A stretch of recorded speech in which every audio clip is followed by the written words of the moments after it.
Welcome to Mojo TV bulletin. ముందుగా headlines.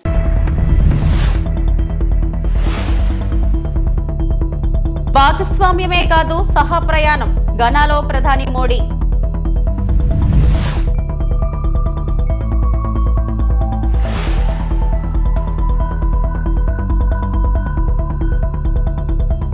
కుప్పంలో digital nerve centre ను ప్రారంభించిన సీఎం చంద్రబాబు.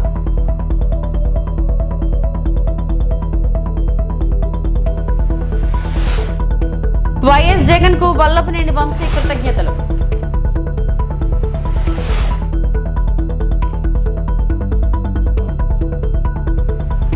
ఘనా అభివృద్ధి ప్రయాణంలో భారత్ కేవలం భాగస్వామి మాత్రమే కాదని సహా ప్రయాణం సాగిస్తున్నదని ప్రధాని నరేంద్ర మోడీ పేర్కొన్నారు. ప్రధాని తన 5 రోజుల పర్యటనలో భాగంగా పశ్చిమ ఆఫ్రికాలోని ఘానాకు చేరుకున్నారు. ఈ సందర్భంగా ఘానాలో ప్రధాని మోడీకి ఆ దేశ ప్రతినిధుల నుంచి ఘన స్వాగతం లభించింది. ఆ తర్వాత ఆయన ఘనా అధ్యక్షుడు జాన్ డ్రామాని మహామాతో పలు భాగస్వామ్య అంశాలపై చర్చించారు. అనంతరం ఆయన మీడియాను ఉద్దేశించి ప్రకటన చేశారు. प्रधानमंत्री मोदी ने कहा कि घाना का ये राष्ट्रीय पुरस्कार गर्व और सम्मान की बात है। उन्होंने पुरस्कार को भारतीय युवाओं की आकांक्षाओं और उनके उज्जवल भविष्य के साथ साथ दोनों देशों के ऐतिहासिक संबंधों को समर्पित किया। तो घाना के राष्ट्रपति ने प्रधानमंत्री नरेंद्र मोदी को अपने सर्वोच्च सम्मान से सम्मानित किया और ये वो तस्वीर प्रतिष्ठित राष्ट्रीय पुरस्कार से प्रधानमंत्री को नवाजा गया और इसका नाम है office of the star of the Ghana. इस प्रतिष्ठित पुरस्कार से सम्मानित किया गया।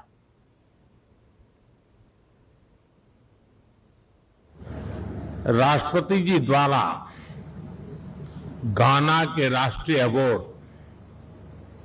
The officer of the order of the star of घाना से सम्मानित किया जाना मेरे लिए अत्यंत गर्व और सम्मान की बात है। मैं राष्ट्रपति महामा जी, घाना सरकार और घाना के लोगों का हृदय से आभार प्रकट करता हूं। मैं इस सम्मान को 140 करोड़ भारतीयों की ओर से विनम्रता के साथ स्वीकार करता हूं। यह सम्मान ఆరోగ్యాంధ్రే లక్ష్యంగా రాష్ట్రంలోని తొలిసారిగా కుప్పంలో ఏర్పాటైన డిజిటల్ నర్వ్ సెంటర్ ను సీఎం చంద్రబాబు ప్రారంభించారు. కుప్పం నియోజకవర్గంలోని 13 ప్రాథమిక ఆరోగ్య కేంద్రాలు, 92 విలేజ్ హెల్త్ సెంటర్లను అనుసంధానిస్తూ Tata group, Bill Gates foundation సంయుక్తంగా డిజిటల్ నర్వ్ సెంటర్ ఏర్పాటు చేశాయి. వ్యక్తిగత వైద్య రికార్డులను డిజిటలైజ్ చేసి వర్చువల్ గా రోగికి వైద్య నిపుణుల్ని అందుబాటులోకి తీసుకొచ్చే వెసులుబాటు కల్పించారు. వాటి గురించి టాటా గ్రూప్ ప్రతినిధులు వైద్య ఆరోగ్య శాఖ కార్యదర్శి కృష్ణబాబు సీఎం కు వివరించారు. కుప్పంలో మొదలైన డిజిటల్ నర్వ్ సెంటర్ సేవలు 2వ దశలో చిత్తూరు జిల్లాకు, 3వ దశలో రాష్ట్ర వ్యాప్తంగా విస్తరించనున్నారు. ఈ అధునాతన సేవలు ప్రారంభోత్సవం సందర్భంగా కుప్పం నియోజకవర్గంలోని ప్రాథమిక ఆరోగ్య కేంద్రాల సిబ్బందితో వర్చువల్ గా మాట్లాడారు. ఈ సేవలను చిత్తశుద్ధితో అమలు చేసి దేశానికి ఆదర్శంగా నిలవాలని మార్గనిర్దేశం చేశారు. So we are given a special letter after the training and certificates. Everybody is trained fully for 3 months. Me designation ఏంటమ్మా? సార్ నా పేరు ఎన్ గంగామణి సార్. నేను ఇంతకుముందు పైపాలెం పిఎస్లో సిహెచ్ఓగా వర్క్ చేస్తున్నాను సార్. నేను ఇక్కడ కోఆర్డినేటర్గా వచ్చున్నాను సార్. ప్రతి విలేజ్ సెక్రటేరియట్ కి ఒక బిఎస్సి నర్సింగ్ గ్రాడ్యుయేట్ ని మనం తీసుకున్నాం సార్. సిహెచ్ఓ అని, కమ్యూనిటీ హెల్త్ ఆఫీసర్ అని. సో వాళ్ళల్లో కొంతమందిని, అంటే మనం 5000 అయితే కనుక మనం తక్కువ పాపులేషన్ కి ఉన్నారు కాబట్టి కొంతమందిని రీఆర్గనైజ్ చేసి ఇక్కడ తీసుకొచ్చాము. వాళ్ళకి ట్రైనింగ్ సైడ్ నుంచి ఇప్పించి. ఇప్పుడు మ్యాన్ పవర్ ఎంతవరకు ఉంది మీకు? వీళ్ళందరినీ కానీ రీఆర్గనైజ్ చేస్తే ఎంతవరకు మ్యాన్ పవర్ సరిపోతుంది? టోటల్ గా మనకి ఎంటైర్ స్టేట్ లో కనుక ఇది చేయాలంటే అప్రాక్సిమేట్ గా ఒక 2000 మెంబర్స్ కావాలి సార్. 1500 to 2000 అడిషనల్ ఈ స్టాండర్డ్స్ ప్రకారం.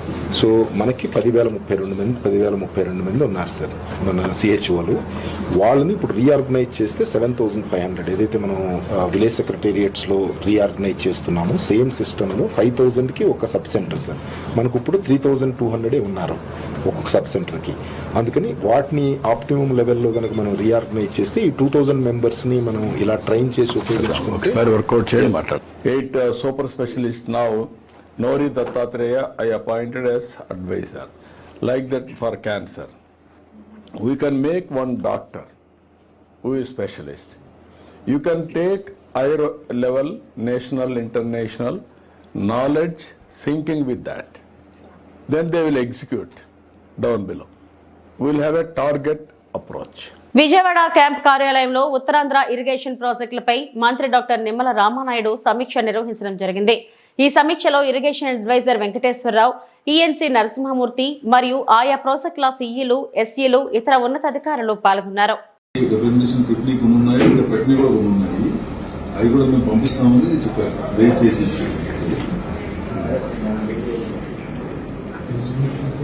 ఇప్పుడు బీఆర్ఆర్ వంశధార ఇది ఫేస్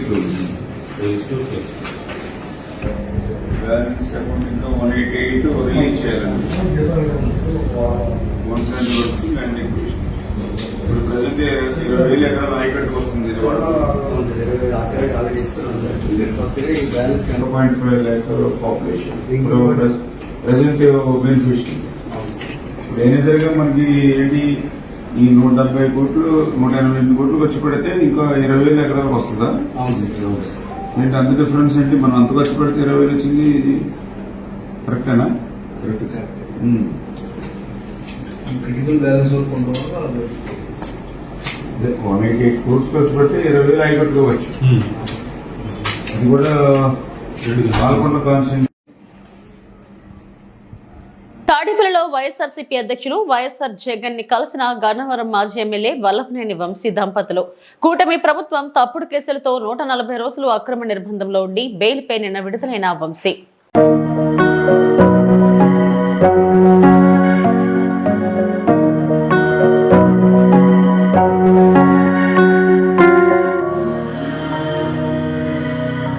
బుచ్చిరెడ్డిపాలెం పట్టణంలోని 6-7 వార్డుల్లో సుపరిపాలన తొలి అడుగు ఇంటింటికి తెలుగుదేశం కార్యక్రమాన్ని ఎమ్మెల్యే వేమిరెడ్డి ప్రశాంతిరెడ్డి నిర్వహించారు.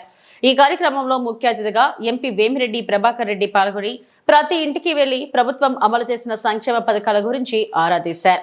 ఎమ్మెల్యే, ఎంపీ పనితీరు ఎలా ఉందని అడిగి తెలుసుకున్నారు. ఈ సందర్భంగా ఎమ్మెల్యే వేమిరెడ్డి ప్రశాంతిరెడ్డి మాట్లాడుతూ మాజీ ఎమ్మెల్యే నల్లపిరెడ్డి ప్రసన్న కుమార్ రెడ్డి అవినీతిలో పీహెచ్డీ చేశారని ధ్వజమెత్తారు. నాకు రాజకీయాల్లో అనుభవం లేకపోయినా నీతి నిజాయితీలో పీహెచ్డీ చేశారని చెప్పారు. గతంలో గ్రావెల్ తవ్వి నియోజకవర్గాన్ని ధ్వంసం చేశారని విమర్శించారు. నాడు ప్రసన్నతో ఉన్న నాయకులు ఆయనకు ముడుపులు చెల్లించుకోలేక తమ వద్దకు వస్తున్నారన్నారు.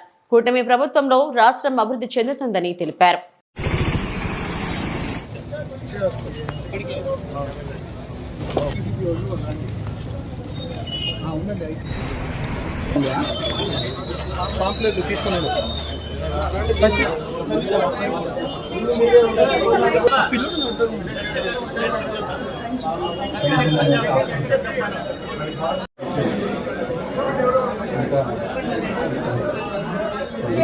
పిల్లలు ఉన్నారా? ఎంతమంది పిల్లలు? ఇద్దరు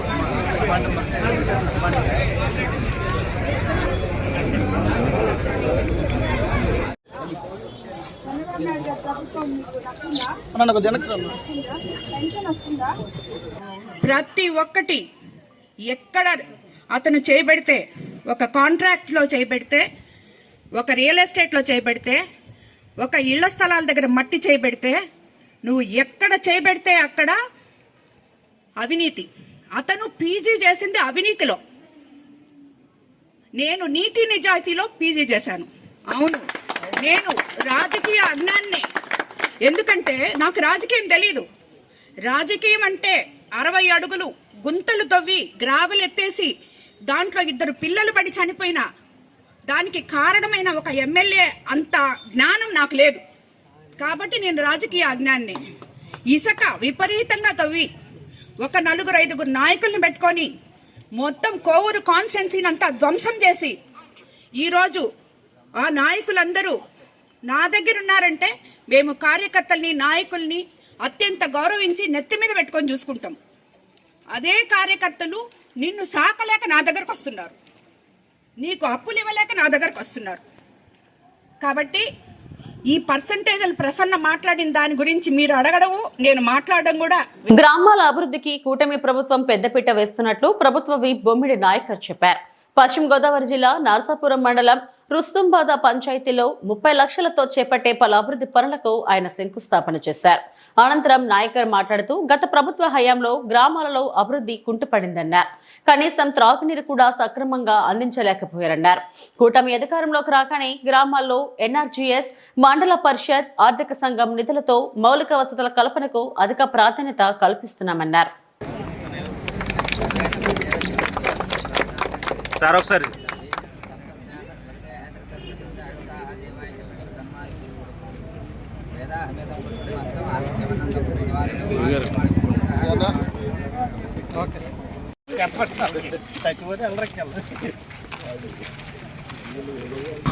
అందరికీ నమస్కారం అండి.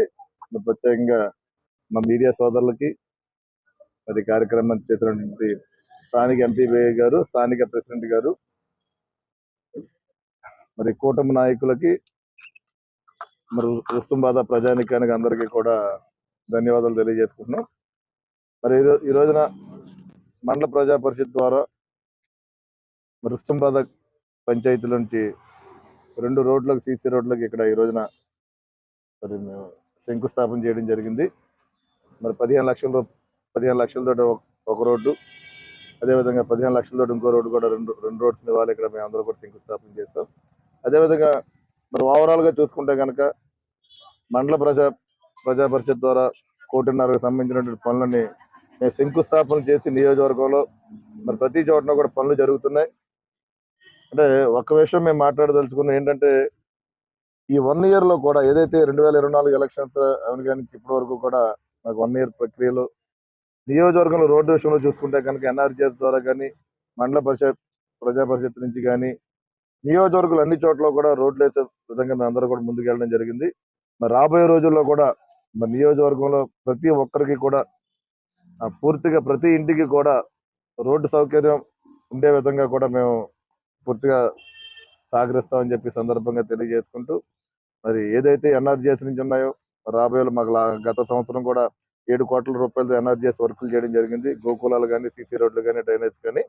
మరి ఈ సంవత్సరంలో కూడా మరి దాదాపు మాకు 7 కోట్ల రూపాయలతో అన్ని చోట్ల కూడా నియోజకవర్గాన్ని ప్రతి పంచాయతీని కూడా ఎక్కడ కూడా పార్షియాలిటీ లేకుండా ప్రతి ఎక్కడైతే బాగోలేదో, ఎక్కడైతే మనం డెవలప్మెంట్ చేయాలో దాని మీద చూసి ప్రతి పంచాయతీకి మన నిధులు కేటాయించి అక్కడ డెవలప్మెంట్ చేస్తామని చెప్పి సందర్భంగా తెలియజేస్తాం. అదే కాకుండా ఎంపీ గారి ల్యాండ్స్ నుంచి కూడా బరెల్ గ్రౌండ్స్ కూడా మేము అక్కడ ఏదైతే షెడ్స్ కానీ అక్కడ కొంత మోడరేషన్ చేసి మరి అక్కడ కూడా వర్క్లు చేసే విధంగా కూడా మేము ఎదురుకెళ్తామని చెప్పి సందర్భంగా తెలియజేస్తాం. మరి ఓఎన్జీసీ నుంచి కూడా మేము కొంత నిధులు తీసుకోవడం జరుగుతుంది. అది రోడ్లు అవ్వచ్చు, లేకపోతే ఓహెచ్ఆర్ కూడా అడిగాం మేము.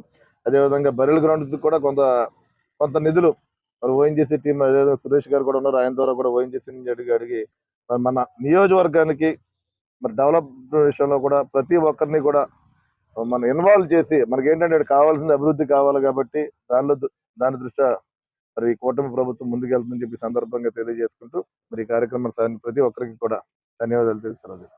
అంబేద్కర్ కోనసీమ జిల్లా అమలాపురంలో బాబు షూరిటీ మోసం గ్యారంటీ సమీక్ష సమావేశంలో regional coordinator Botsa Satyanarayana hot comments చేశారు. బాబు షూరిటీ మోసం గ్యారంటీ QR కోడ్ ను ఆవిష్కరించిన బొత్స, చంద్రబాబు నాయుడు ఎన్నికల ముందు ఇచ్చిన హామీలు QR కోడ్ స్కాన్ చేస్తే వస్తాయి. వీటిని వైసీపీ కార్యకర్తలు ప్రజల వద్దకు తీసుకెళ్లి చంద్రబాబు చేసిన మోసాన్ని వివరించాలి. చంద్రబాబు ప్రజలకు ఇచ్చిన హామీలను ఏ విధంగా మోసం చేశాడో ప్రజలకు తెలియజేయడం కోసమే బాబు షూరిటీ మోసం గ్యారంటీ కార్యక్రమం డిజిటల్ స్క్రీన్ పై ప్లే చేయించి చూపించిన మాజీ మంత్రి బొత్స సత్యనారాయణ, భవిష్యత్ గ్యారంటీ అనే బాండ్ పేపర్ ను చంద్రబాబు, పవన్ కళ్యాణ్ సంతకాలతో ప్రజలకు పంచిపెట్టారని, ఇప్పుడు ఆ హామీలను విస్మరించి మోసం చేశారని ఆరోపించిన బొత్స, తాట తీస్తామంటాడు పవన్ కళ్యాణ్. ఎవరు తాట తీస్తారు? తాటాకు చప్పళ్లకు భయపడేవారు ఎవరూ లేరు. పవన్ కళ్యాణ్ బెదిరింపులకు భయపడేవాడు ఎవడూ లేడు. ప్రజలకు ఇచ్చిన హామీలను అమలు చేయకపోతే మెడలు వంచి తీరుతాం. పండించిన పంటలను కొనే నాథుడు లేడు. గ్రామాలకు వెళ్లి చంద్రబాబు మోసాలను ప్రజలకు వివరించాలి. శాసనమండలి సాక్షిగా మంత్రి నారా లోకేష్ అన్నదాత సుఖీభావ పథకం ఏప్రిల్, మే నెలల్లో అమలు చేస్తామని చెప్పినా ఇంతవరకు అమలు చేయలేదని వీడియో ప్లే చేసి చూపించిన బొత్స, హామీలు అమలు చేయాలని డిమాండ్ చేస్తే కేసులు పెడతారా? స్వాతంత్రం వచ్చాక ఇటువంటి పోకడలు చూడలేదు. కూటమి ప్రభుత్వం దీపం ఉన్నప్పుడే ఇల్లు చక్కబెట్టుకోవాలన్నట్టుగా మారింది. అధికారంలో ఉన్నవారు ఇసుకను దోచుకుంటున్నారు. ఉచిత ఇసుక అని చెబుతూ ఇసుక దొరికే రావులపాలెం అధిక ధరకు కొనుక్కోవాల్సి వస్తుందని మాజీ మంత్రి బొత్స సత్యనారాయణ అన్నారు.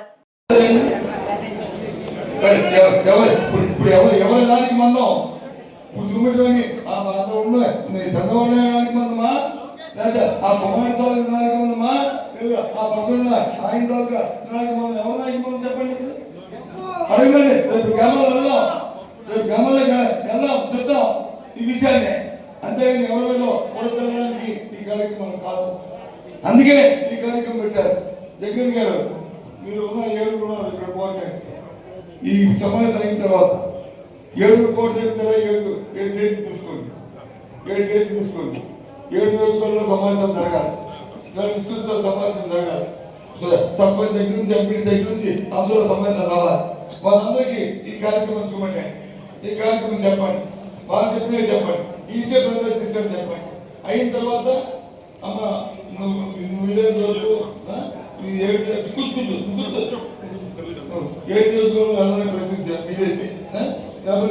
పెట్టేటప్పుడు ఆ రోజు ఫోన్ మాట్లాడి చూస్తే అయిన తర్వాత ఆ నియోజకవర్గం మీ ఇన్ఛార్జ్ కంపల్సరీ మీకు ఎన్ని మండలాలు ఉన్నాయో అన్ని మండలాల్లో సమావేశాలు పెట్టాలి. మీ ఇన్ఛార్జ్ అందరూ కూడా సమావేశం ఈ కార్యక్రమాన్ని మళ్ళీ రెండోసారి చెప్పాలి.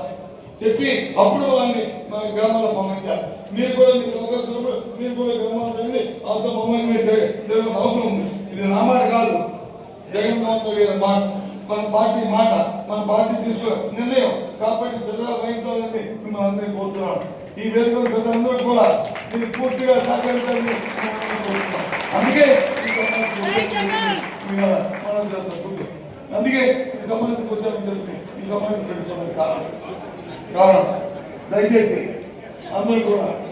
ఎందుకంటే ఇలాంటి భాస్కరాన్ని ఇలాంటి మాయమాటలు చెప్పిన వాళ్ళని ఈ రాజకీయాన్ని తగ్గలేదు. ఒక్కరోజు కూడా రాజకీయాలు అధికారంలో కొన్ని అర్హత లేదు. కొన్ని ఇవాళ కాదు కొన్ని పెడతామండి, కొన్ని ఏదో బస్సు అన్నారు. ఇంకా బస్సులకి మారాయి. ఎన్నికలకు వచ్చి మీ ఊర్లో ఎక్కి తిరుపతి దర్శనం చేసి మళ్ళీ ఊరికి వస్తారా? ఇప్పుడు వచ్చి ఊర్లో ఏ జిల్లాకి వెళ్తారు, ఏ ఊరికి వెళ్తారు చెప్తారు. సరే చెప్పండి, నా సంగతి కూడా తెలుసుకుందాం. ఏదో ఇస్తాను వెయిట్ చేస్తాం. కానీ నిరుద్యోగ స్కిల్ డెవలప్మెంట్ ఇస్తారంట. దాంతో అందరికి ఉద్యోగాలు వచ్చాడు 3,000 రూపాయలు ఇవ్వకండి. మరి సివిల్స్కి వచ్చి P4 ఏంటిది? ఓన్లీ ఎప్పటి నుంచో మన తాతల దగ్గర నుంచి ఎవరైనా ఊళ్ళో అవకాశం ఉంటే కొద్దిగా స్వాతంత్రుడు ఉంటే ఒక పేదవాడు వస్తే ఆ పేదవాడికి వచ్చి ఉండి అని చదివి మందిగా లోకేష్ పెడతా నేను చెప్తాను.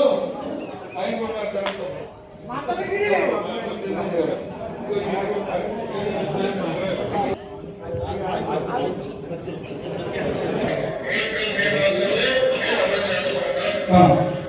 ఏప్రిల్ మే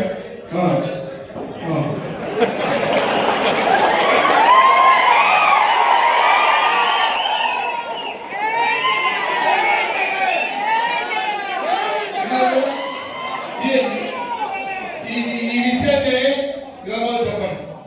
ఈ వీడియోని గ్రామాలు చెప్పండి. ఏప్రిల్ మే మాసంలో శాసనమండలి సాక్షిగా మా అందరి వర్షాలు మా తలలో ఉట్టేసి జగన్ రెంటిపల్ల పర్యటనలో మృతి చెందిన సింగయ్య భార్య సంచలన వ్యాఖ్యలు.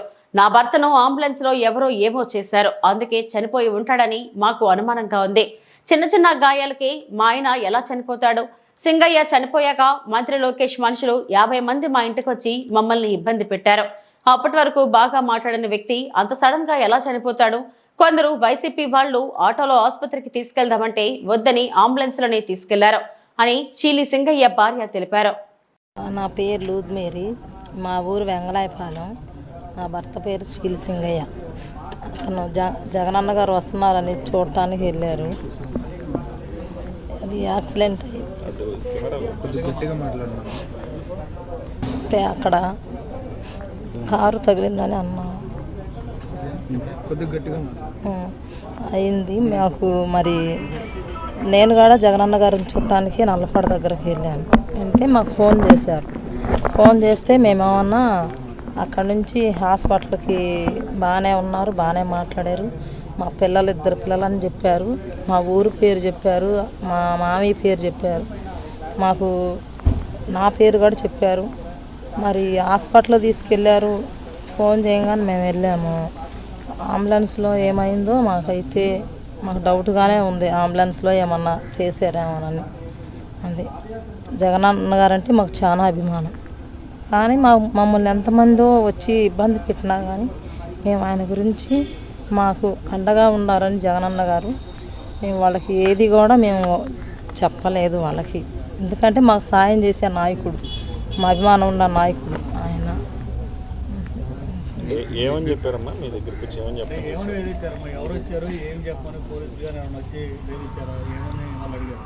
పోలీసులు వచ్చారు, వీడియోనే చూపించారు మాకు వాళ్ళు.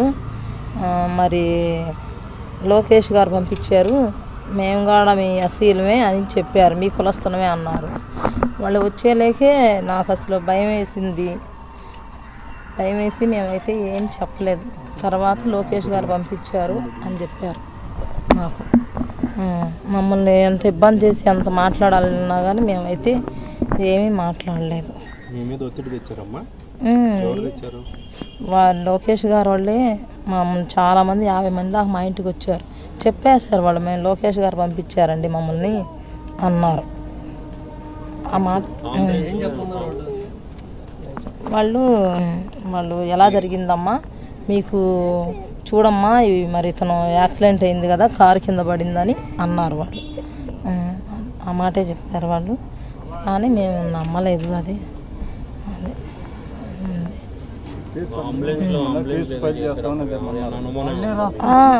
అంబులెన్స్లో మరి బాగానే మాట్లాడాడండి. ఇన్ని మాట్లాడిన ఆయన మరి చిన్న దెబ్బలే తగిలినాయి చేతికి. ఇక్కడ తప్పనిచ్చి ఎక్కడా దెబ్బ తగలలేదు. మరి ఎక్కడా దెబ్బ తగలినప్పుడు అతను ఎందుకు చనిపోతాడు? చనిపోయే అవకాశం కూడా లేదు ఉంది. మరి ఒక్కరావు దెబ్బకే చనిపోడు, ఏదో అంబులెన్స్లో జరిగిందనే మాకు అనుమానం. మరి జగనన్న గారు మా పార్టీ వాళ్ళు వచ్చి మేము తీసుకెళ్తాం, మా అతన్ని మా పార్టీ నాయకుడిని మేము తీసుకెళ్తాం మా ఆటోలో అన్నా కానీ వాళ్ళు అసలు ఒప్పుకోలేదంట. అంబులెన్స్ రావాలి, దానిలోనే ఎక్కించుకుంటాము అని చెప్పారు. మరి ఈలోపు ఆలస్యం అయ్యేలేకి ఇదయిందో మరి ఎట్లన్నా కానీ అంబులెన్స్లోనే ఇదయిందండి.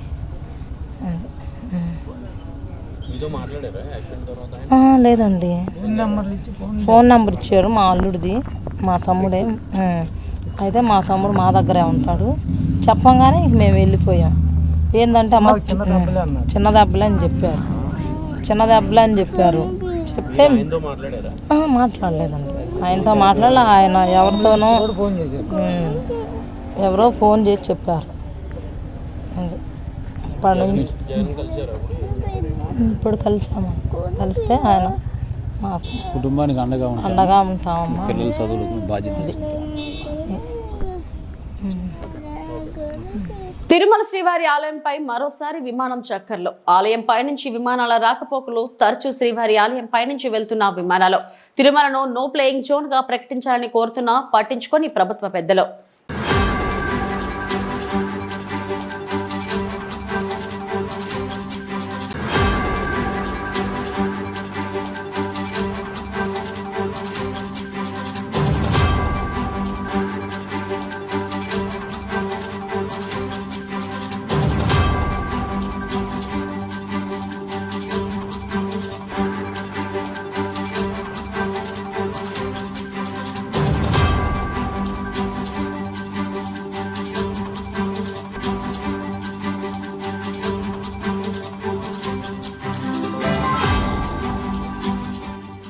ఇవి ఇప్పటివరకు నా బులెటిన్ అప్డేట్స్. నమస్తే.